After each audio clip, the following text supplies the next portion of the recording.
I think it's really critical that you understand that everybody wants to grow their business, and we all go through different phases, right? Just like human beings go through phases. You know, you give birth to your business, and you're an infant, and an infant is a run for survival, and cash flow problems are a natural process in most cases, and you're running. Hopefully you get to a teenager where now cash flow is not a problem, you're growing like crazy, and then you have a new problem. You don't have systems in place. And maybe you get to young adult where you have to decide what you're not going to do. Eventually, hopefully, you get to prime where you're growing your business revenues and you're growing your profits and you got a professional organization, you're not doing it. Because as long as you're doing it, really you don't have a business. What you have is you're self-employed. There's nothing wrong with being self-employed. But whenever you meet someone who's in business is stressed, they're always a business operator. And my focus is to become a business owner. How do you do that? You realize that the chokehold in the growth of your business is always the leader.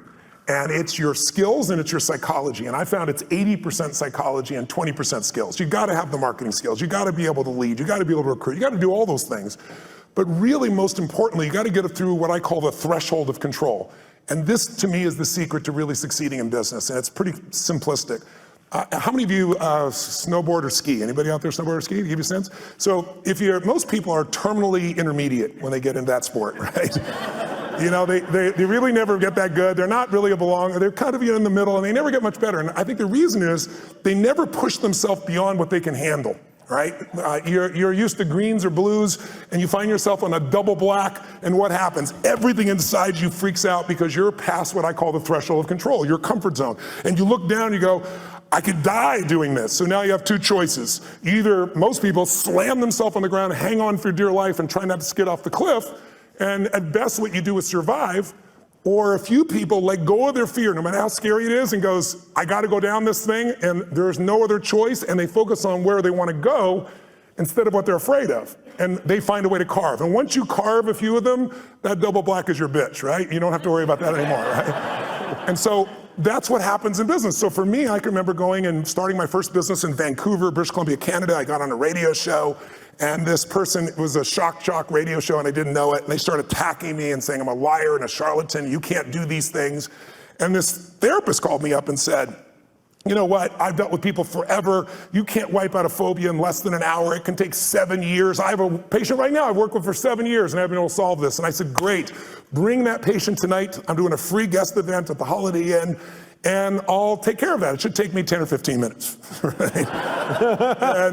and you do it? I did it, and I was able to do it. I wrapped a snake around this woman. She had a snake phobia. Phobia is an uncontrollable response. So because of that, I had people coming to these guest events like crazy, and I thought I hit the home run, right? And I did this big guest event. There was like 1,000 people there, which for me would be like, I don't know, 100,000 people in an event right now.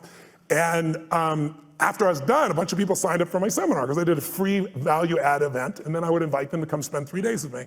And this man walks up to me, and he's from immigration. He goes, a great seminar. He goes, I'd like to see your work permit. And I said, what's a work permit, right?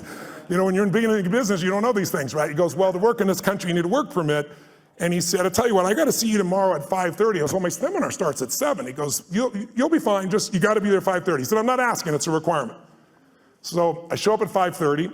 I wait for half an hour. Now I'm starting to stress. And finally, I sit down with a guy, and he says, you're taking away Canadian jobs. I said, how many Canadian firewalkers are there? Come on, that's what I was doing those days. And he said, no, you teach NLP skills, neuro-linguistic programming, and these people have classes of 20 people, and you got a class of 500.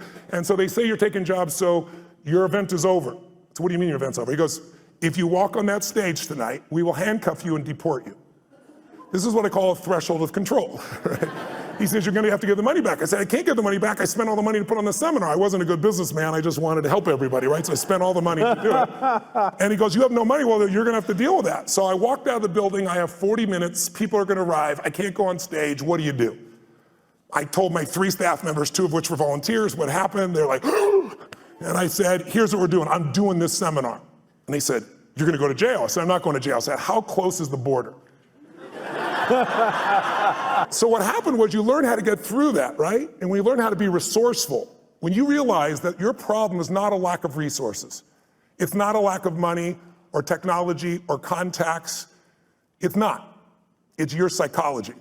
Because the ultimate resource is resourcefulness. And human emotion, that's what starts wars, that's what makes a business begin, that's how you have children, that's how we end wars, it's all emotion. And so what I really learned to do is how to manage my emotions.